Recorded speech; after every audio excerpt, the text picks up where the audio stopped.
Una vez más, los israelitas hicieron lo que no le agradaba al Señor. Así que durante 7 años el Señor le permitió que los madianitas oprimieran a los israelitas. Versículo 2. Los madianitas trataban con crueldad a los israelitas, porque los israelitas tuvieron que construir escondites en las montañas, escondían en cuevas y en lugares difíciles de encontrar. Tenían que hacerlo porque los madianitas, los amalecitas y otros, gente del oriente, venían y destruían sus cultivos. Esa gente acampaba en la tierra de los israelitas y destruían todas las cosechas de la región hasta llegar a Gaza y no dejaban comida para los israelitas. Tampoco les dejaba ni oveja, ni un buey, ni un burro, ni nada. Los madianitas venían a acampar con toda su familia y animales. Eran tantos, presta atención a esa parte, dice, eran tantos que parecían una plaga de langosta y lo destruían todos. No se podían contar cuánta gente ni cuántos camellos había.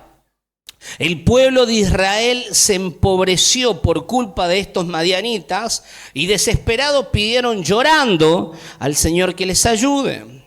Los madianitas hicieron muchas maldades y los israelitas pidieron ayuda al Señor. Entonces el Señor les mandó un profeta que le dijo a los israelitas: esto dice el Señor. Ustedes eran esclavos de Egipto, pero yo los liberé y los saqué de esa tierra. Yo los salvé nuevamente del poder de sus opresores e hice que esa gente saliera de su tierra y se la entregué a ustedes. Versículo 10 dice, y luego le dije, yo soy el Señor su Dios, ustedes van a vivir en la tierra de los amorreos, pero no deben adorar a sus dioses. Sin embargo, ¿qué pasó? No me obedecieron. Viste que el Señor nos habla ahí. Versículo 11. Después el ángel del Señor fue a donde estaba un hombre llamado Gedeón. El ángel se sentó bajo el roble que estaba en Ofra. Ese árbol era de Joás, el papá de Gedeón, de la familia de Abiezer. Gedeón estaba limpiando el trigo a escondidas en un lugar donde se pisaba la uva para hacer el vino. Gedeón estaba ahí para poder esconder el trigo rápidamente de los madianitas. El ángel del Señor se le apareció ante Gedeón y le dijo, que el Señor esté contigo, buen guerrero. Gedeón dijo, perdón, Señor, pero si el Señor está con nosotros, entonces ¿por qué tenemos tantos problemas? Sabemos que Él hizo milagros en favor de nuestros antepasados. Ellos contaron que el Señor los sacó de Egipto. Pero el Señor nos ha abandonado y ha permitido que los madianitas nos opriman. Versículo 14. El Señor miró a Gedeón y le dijo, usa tus fuerzas y libera al pueblo de Israel del poder de los madianitas. Yo te envío a que los salves. Y Gedeón respondió, Señor, pero ¿cómo puedo salvar? Mi familia es la más débil de todas las familias de Manasés y yo soy el más joven de todos. El Señor le dijo, pero yo estaré contigo, podrás derrotar a los madianitas como si estuvieras peleando contra, ¿qué? Un solo hombre. Respondió Gedeón, si en realidad estás a mi favor, entonces muéstrame una señal para saber que en verdad tú eres quien me ha hablado. Te ruego que me esperes aquí y no te muevas hasta que yo regrese. Voy a traer mi ofrenda para ponértela frente a ti. Amén. Amén. Bueno, acá en esta historia está maravillosa, justamente la podemos leer en el libro de Jueces. Y Gedeón estaba pasando, no Gedeón, la tribu de Israel, el pueblo escogido de Dios, estaba pasando por gran dificultad. Dice que los madianitas no los dejaban vivir. Ellos se ponían a trabajar, ellos cultivaban y cuando le tocaba la hora de cosechar, ¿qué pasaba? Venían los madianitas y les robaban todo, no le dejaban nada. Y pasaban gran hambre, gran necesidad. Es más, dice que los madianitas eran tantos que no se los podía contar. ¿Y qué quiero hacerles saber con esto? Sabemos que el pueblo de Israel no había hecho caso a lo que Dios le había pedido. Le dijo, no adoren a otros dioses. ¿Y qué pasó? No obedecieron. Entonces, ¿qué pasa? Sarna con gusto y no pica, hermano. Esa es la realidad. Entonces, lamentablemente muchas veces la desobediencia trae consecuencias, pero bendito sea el Señor que dice acá que el pueblo clamó al Señor llorando y el Señor mandó un profeta, el Señor le respondió. Más allá de tu desobediencia, tienes un Dios bueno que nos ama y nos da una nueva oportunidad. Amén. Porque acá en la historia de los libros de jueces, hermano, no solamente apareció Gedeón, aparecieron tantos jueces que se levantaron porque constantemente el pueblo de Israel se levantaba y volvía a pecar. Se levantaba y volvía a pecar. Se levantaba, pero no estoy hablando de la desobediencia, estoy hablando de la misericordia de Dios. Estoy hablando de la paciencia que Dios nos tiene. Pero vuelvo a repetir, si queremos tener una vida en paz, yo le aconsejo, sea obediente. La desobediencia nunca atraerá bendición, siempre traerá consecuencia, siempre traerá destrucción. Entonces, desde los más pequeños hasta los más grandes, si hoy tiene que recibir una palabra, es que aprenda a ser obediente. La obediencia es un ejercicio, no sepa algo. A nadie le gusta obedecer a nadie, porque tenemos la tendencia a ser rebeldes. Pero le hago saber, la obediencia la tiene que ejercitar. La tiene que ejercitar, porque si el día de mañana, ¿cuántos quieren conseguir un buen trabajo? Levante la mano. Que se le pague bien. Bueno, sepa de que aquel que lo va a contratar, lo primero que le va a pedir es que sea obediente. Porque por más que usted sea muy talentoso, si usted no es obediente, de nada sirve.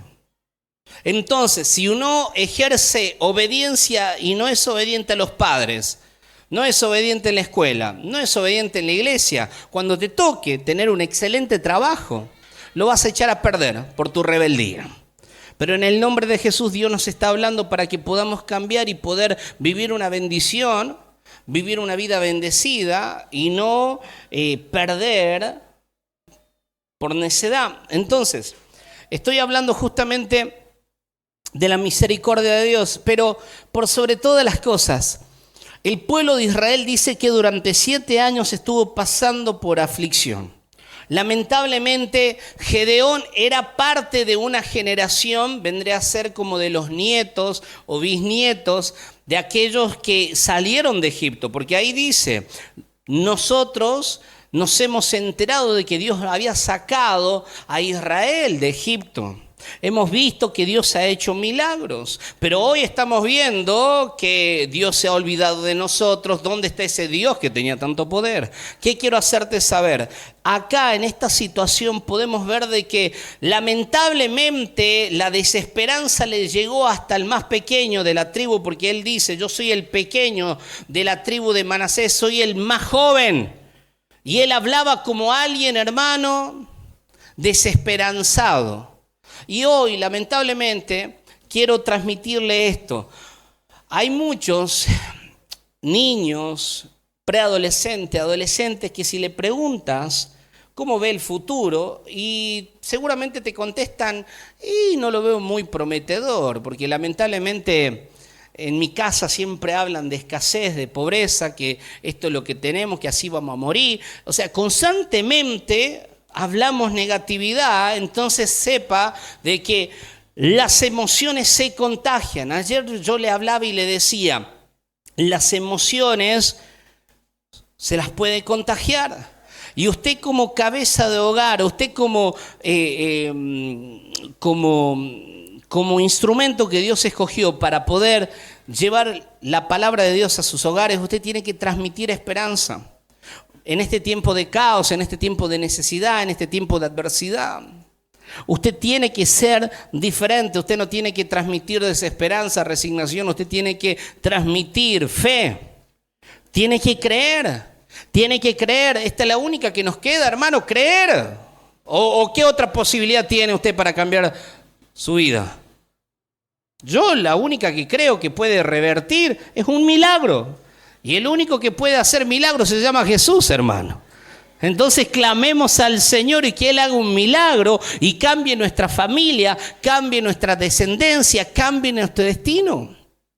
Cambie nuestro destino. Entonces, ¿qué quiero hacerle remarcar acá? Que Gedeón estaba hablando y quejándose de Dios por la situación por la que estaba pasando el pueblo.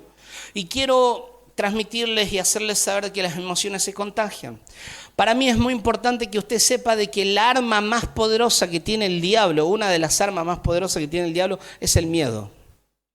El miedo te paraliza. No sé si le ha pasado. El miedo te paraliza. Hay mucha gente que no se anima a avanzar, no se anima a salir del lugar de trabajo en el que está, sabe que no le alcanza para cubrir todos sus gastos, pero bueno, es lo único que tenemos. El miedo te paraliza y te quedas ahí toda tu vida trabajando, ahí en aquel lugar donde no creces, donde no te resuelve tus finanzas, tu necesidad.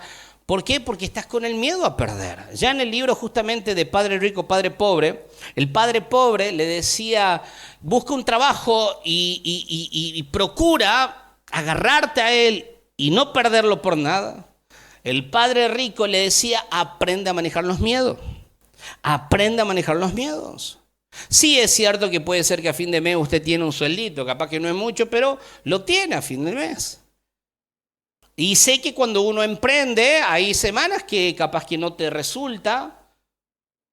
Es una constante, pero tienes que aprender a manejar los miedos. Y el diablo constantemente va a querer ponerte miedo, porque nosotros, más allá de ser seres espirituales, nosotros somos seres emocionales también.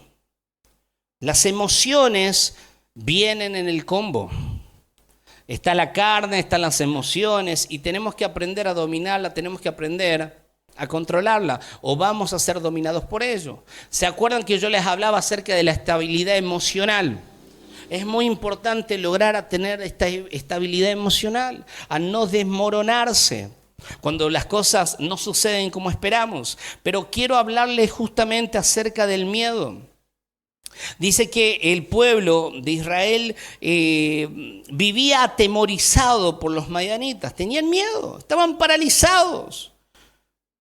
Estaban paralizados y quiero hacerte saber que si no aprendes a dominar el miedo lo vas a transmitir también a tus hijos y también tus hijos van a estar condicionados, pero en el nombre de Jesús hoy deseo que te llenes de fe y le puedas transmitir fe y esperanza y decir, mira hijo, hoy las cosas no están muy bien, pero sabemos que Dios es fiel y que las cosas van a cambiar. Porque se transmite. Gedeón era de los más pequeños de la tribu de Benjamín, ahí dice. Y estaba atemorizado y el Señor se le apareció, el ángel de Jehová se le apareció, tuvo visitación angelical y el tipo, antes de sorprenderse y decir, wow, me visitó un ángel, sacó las cartas a la mesa y dijo, no, yo, si soy el menor, si soy el más pequeño de todos, ¿dónde está ese Dios? Yo me imagino que estaba tan condicionado acá en la mente por el miedo. Y quiero hacerte saber que el enemigo constantemente va a soplar y va a querer ponerte miedo, porque cuando te pone y te implanta el miedo, te paraliza y te impide avanzar. El miedo te paraliza, te produce desaliento y debemos aprender a manejarlo en esta noche. Porque el que tiene miedo no va a poder lograr cumplir sus sueños. ¿Cuántos tienen sueños? Bueno, vas a tener que ponerte, como siempre les hablo, los pantalones a la altura de la cintura, porque si no trabajas por tu sueño, vas a trabajar por el sueño de alguien más. Yo quiero que sepas que Dios no te dio un espíritu de cobardía. La Biblia dice que dio un espíritu de poder, amor y dominio propio. No tienes que tener miedo.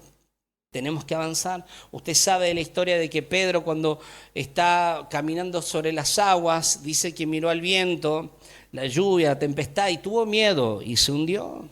El miedo te hace hacer cosas que no quieres. Vas a ver que Abraham, cuando estaba por entrar a Egipto, le dijo a Sara de que le diga a los oficiales, si le preguntasen quién eran, y que le diga que era su hermana. Porque tenía miedo de que le quitaran la vida porque Sara era atractiva. Sara mintió cuando se rió, cuando el Señor le dijo que iba a tener un hijo. Ella le mintió al Señor y le dijo, yo te he escuchado. Le negó que se rió. ¿Pero por qué? Porque tuvo miedo. Porque el Señor le había dado una promesa y como se rió, el Señor la escuchó, la confrontó y la negó. Va a ver que Pedro negó. Hoy leíamos, ¿o no? Lo negó 3 veces. ¿Por qué? Por miedo. Por miedo. El miedo te puede hacer negar hasta Cristo, hermano. Miedo a perder el trabajo, miedo a lo que van a decir, miedo a lo que te va a decir tu gente, tus familiares, tus amigos. La gente muchas veces por miedo termina haciendo cosas que no quiere. Pedro no quería negar a Cristo, pero el miedo lo paralizó. Tenemos que aprender en el nombre de Jesús que Dios no nos dio un espíritu de cobardía. Tenemos que tener esperanza, tenemos que tener confianza. Tenemos que aprender a dominar el miedo. Por eso para mí es importante que en esta noche usted sepa de que las emociones las tenemos que aprender a dominar. Había una parte que me llamó poderosamente la atención, que cuando una emoción genera resignación, no tienes ambición. Saben que lo que el diablo quiere hacer de nosotros, lamentablemente en esta situación que estamos pasando como país, porque no te pasa solo a vos, me pasa a mí y le pasa a muchos, es resignarte. Ya está. ¿Viste? ¿Sabes lo que es resignarte? Siempre vamos a vivir con el agua hasta acá. No sé si me hago entender. ¿Viste? Como que ya te resignás que siempre hasta el límite, siempre condicionado, siempre ajustado. Eso es lo que el diablo quiere implantar. ¿Por qué? Porque cuando eso produce resignación sobre tu vida, pierdes la ambición, el deseo de soñar, de crecer. Por esa razón es que cuando yo hablo con gente y le digo, Dios tiene un propósito con tu vida y te veo el día de mañana cuando tengas tu bar, cuando tengas tu roticería. No, yo con que tenga un carro le digo, no, esta vez la vamos a soñar y la vamos a hacer en grande. Estás tan resignado porque la vida te dio palo. Por esa razón es que le hablo y digo, ¿cuántos se quieren casar? No quiero saber nada. ¿O no? Porque la vida te dio palo que te hizo resignarte que no vas a encontrar el amor de tu vida. ¿Cuántos se han sentido así? Levante la mano. Que no han nacido para el amor. Hay una canción que es una canción antigua. No he nacido para amar. Yo no nací para amar. Yo nací... Bueno, ¿es así? Hay algunos que están resignados y dicen, bueno, voy a tener que morir y tiene un llamado a la familia. Pero como le he ido tantas veces mal, pero quiero hacerte saber, involucra al Señor y el Señor te va a dar la valentía, la osadía y esta vez las cosas te van a ir mejor. Pero no te tienes que resignar que todavía las cosas no hayan salido, no significa que no van a salir el año que viene, o el mes que viene, o esta noche. No te resignes, porque si logra el Señor, mejor dicho, las tinieblas, resignarte, vas a perder todo tipo de ambición, vas a perder toda expectativa. Eso le pasa a usted y también me pasa a mí.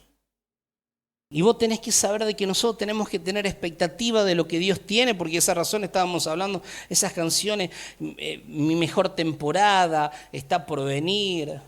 Las bendiciones vienen a mí. ¿Cuánto dicen? Las bendiciones vienen a mí. Pero para eso vas a tener que creer en el nombre de Jesús. No nos vamos a resignar. Más allá de que, porque algo que quiero hacerte saber, dice que los madianitas venían, que eran incontables. Y hoy yo si te pregunto cuántos son tus problemas, son incontables. Tenés quilombo por acá, quilombo por allá. ¿Viste? Como cuando te sale una gotera, ¿viste? Y después te sale una gotera allá, y después, hermano, ya no tenés balde para saber. Tenés miles de problemas, ¿o no, José? Es así. Parece que conspira todo contra vos, porque te quiere resignar. Eso es lo que querían hacer los madianitas con el pueblo de Israel. Querían resignarlos. Que se olviden de aquel Dios que ha hecho milagro, aquel Dios que hacía maravillas. Los quería resignar. Dice, eran tantos, parecían una plaga de langosta y lo destruían todo. No se podía contar cuánta gente ni cuántos cabellos había. El pueblo de Israel se empobreció por culpa de los madianitas y desesperado pidieron ayuda al Señor. Pero esa es justamente la palabra que les decía en esta noche, que quería que ustedes guarden. Y dice, versículo 16, pero yo estaré contigo. Podrás derrotar a los madianitas como si estuvieras peleando contra un solo hombre. En esta noche capaz que el Señor, viste, todos esos líos, capaz que lo hace. Un solo gigante, a ese les voltea y caen unos tum, tum, tum, como en dominó. No nos tenemos que resignar. Yo sé, hermanos, yo los entiendo y yo oro por ustedes. Yo estoy en casa pidiéndole al Señor que no le falte la fe, pidiéndole que abra puertas de trabajo, de provisión, que puedan recibir ánimo, porque sé que algunos pasan por enfermedad, algunos pasan por escasez, otros pasan por problemas emocionales. Hermanos, algo que tenemos todo en común en este lugar es que tenemos problemas. Yo tengo problemas y usted también tiene problemas. Y lo bueno de todo esto es que tenemos también el mismo Dios. Y si Dios me ayuda, también Dios le ayuda a usted. ¿Entiende? Usted no es la excepción. Entonces, no quiero que te resignes. Si algo en esta noche quiero que sepas es que no te debes resignar. Porque cuando el sentimiento de la resignación te domina, pierdes la ambición. Ayer hablaba y yo he escuchado muchas veces donde la gente ya está resignado. Lo único que quiere es morir. Te quita los sueños, te quita la gana de vivir. Pero en el nombre de Jesús que quitemos y que esos problemas que son miles los podamos vencer como un solo hombre. Que el Señor los resuelva en una sola noche. Porque vos sabías justamente el relato de la historia. ¿Cómo ganó Gedeón? ¿Saben cómo Gedeón lo ganó? A ver, vos lea la Biblia. La Biblia dice en el libro de Jueces de que el Señor en una noche mató a todos esos madianitas que eran miles. El Señor en una noche te puede resolver el problema que tienes, que lo vienes arrastrando por años. Pero si no tienes expectativas y estás resignado, hermano, una persona que está resignada no tiene fe o no, sea honesto o no. Está resignado. Le decís, vamos a creer, y está resignado, te dice, sí, pastor, pero no te cree. Gedeón lo había visto al ángel del Señor, hermano. Estamos hablando que estaba una presencia angelical. O sea, ¿no viste que cuando él trajo la ofrenda solamente apostó ahí, apoyó el bastón? Se consumió entera la ofrenda. O sea, era algo sobrenatural lo que estaba viviendo Gedeón. Pero estaba tan resignado que renegaba de Dios. ¿Cuántos han renegado de Dios? Levante la mano. Bien. Hemos resignado, pero el problema no era Dios. El problema era que nosotros estamos resignados. Nosotros tenemos que cambiar nuestra mentalidad y usted tiene que dejar esa vida de resignación y tomar esta nueva vida que Dios le está proponiendo de creer, de fe, porque les hablaba y le decía, la fe es la certeza de lo que se espera, la convicción de lo que no se ve. O sea, es acá, es actuar creyendo, avanzando más allá que las cosas no se hayan resuelto todavía, teniendo fe de que Dios la van a resolver. A Dios le agrada la fe. La fe. Convicción significaba certeza, seguridad. Entonces, en esta noche, en el nombre poderoso de Jesús, mi oración es para que usted pueda llevar a su vida y a su casa fe y entender de que es tiempo de sacar toda resignación. Debemos aprender a manejar el miedo, porque el miedo te va a dominar y el que tiene miedo no logra cumplir sus sueños. Que este año el Señor te quite el miedo. Que este año el Señor te rompa todas las fortalezas que te impedían, viste, a soñar. Y que empieces a soñar y soñar en grande. Hermano, yo te pido, por favor, soñá. Soñá conmigo porque yo también estoy soñando. Por esa razón es que les hablo y cada vez, en cada reunión digo, cuando cambiemos el piso, remodelemos acá, compremos el aire acondicionado. Estoy soñando, hermano. Estoy soñando.